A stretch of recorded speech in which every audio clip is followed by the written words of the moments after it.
Hello, welcome to Beyond the Pulpit Pastoral Care Series.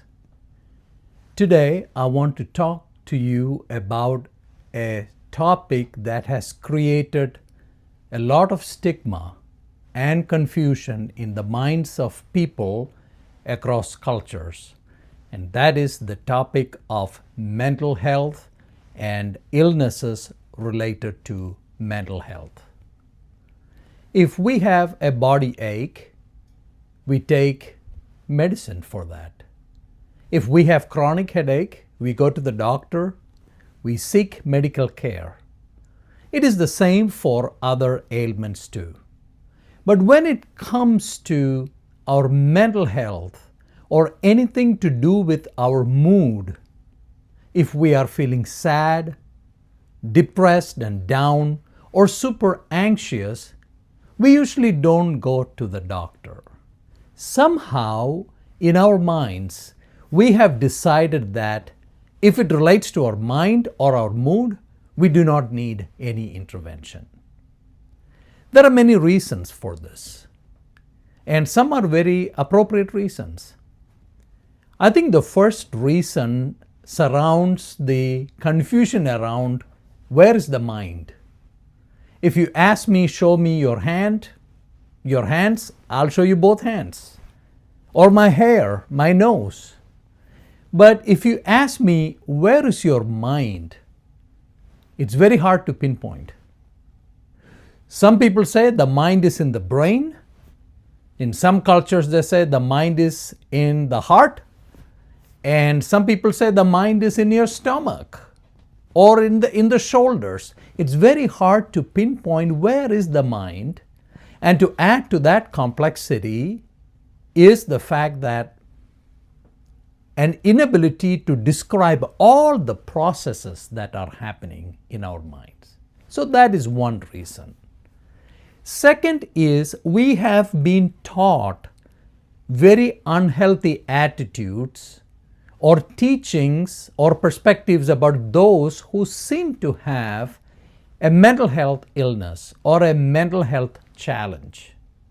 The field of psychiatry is continuing to evolve and getting broadened. So sometimes our mental health disorders just get minimized or limited to a diagnosis, and it is treated with medication, and that's it. A third reason is we do not know the long-term effects of some of the medications. They can create a lot of drowsiness or other complications. So there's a lot of lack of knowledge about mental health and the treatments related to it. So today I wanted to share just briefly about what happens in a mental health illness physiologically to our body. See, our brain is a very complex organ. There are so many activities happening in our brains. It is believed that there are 100 billion neurons or nerves that are crisscrossing communication in our brain. And a blockage to that communication, to that complex wiring structure of the brain, can create a lot of issues. Primarily, there are several neurotransmitters or chemicals that are involved in carrying messages from one nerve ending to the other nerve ending. Some of these neurotransmitters are serotonin, dopamine, norepinephrine, acetylcholine, and there are several others. Any imbalance in these neurotransmitters or chemicals can create dysfunction for the brain. Our memories can be impacted. Sometimes a traumatic brain injury can create all these problems. So first, it is important to understand that mental health illness, it is an illness of our body, meaning it happens in our brains and it creates a lot of complexity. So because it creates a lot of complexity, it needs to be treated by somebody who is an expert. If you go to a regular physician, doctor, they may be able to diagnose us just a little bit and maybe give something to make us calm if we are very anxious, or sometimes to get our mood up if we are feeling depressed. The neurotransmitters like serotonin and dopamine are very much involved in major depressive disorders. And only medication can regulate these neurotransmitters or chemicals in the appropriate levels. So the role of medication is very important in treating this disease because it has a physiological origin. It means that our physical bodies are involved in this. Now, there are a lot of misgivings about mental health illnesses. Some people say it is a curse or it's a demon. That's what primitive cultures used to call it. Some people say that, oh, it's all in your mind. Come on, get over it. No, they are partially true because it is in the mind. And the person who is experiencing the mental health illness or crisis has lost the ability to emotionally regulate themselves. It is not that they are trying. When somebody is so clinically depressed with a major depressive disorder, they are simply unable to gather up energy to face the day-to-day tasks. As a result, they will withdraw from society. They don't like to go out to social gatherings. On the contrary, somebody who is struggling with major anxiety, generalized anxiety disorders, they're so anxious, their mind is racing so fast, and we go and tell them, it's okay, relax, everything will be all right. Even when they have the desire, they simply cannot remain calm. Again, the role of these chemicals and neurotransmitters are very high. Environmental factors can also contribute to sometimes development of these mental health challenges. High stress environments can cause mental health challenges. Substance abuse, taking certain substances, drugs, getting addicted to them, to certain substances, can eventually result in mental health issues.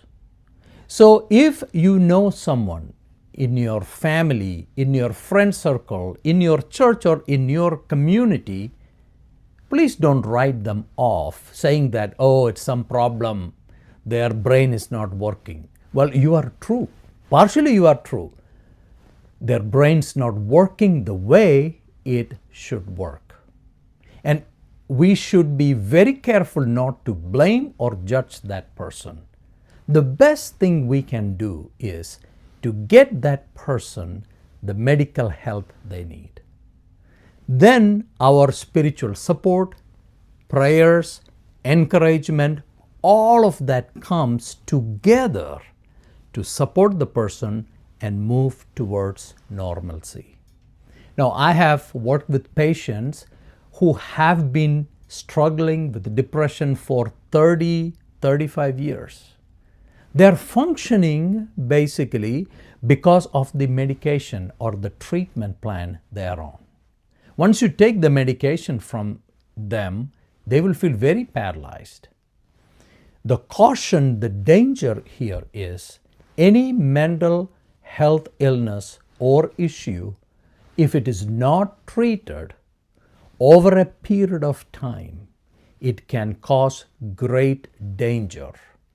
Sometimes people, when they reach the end point of trying to hold all of this, they may try to end their lives.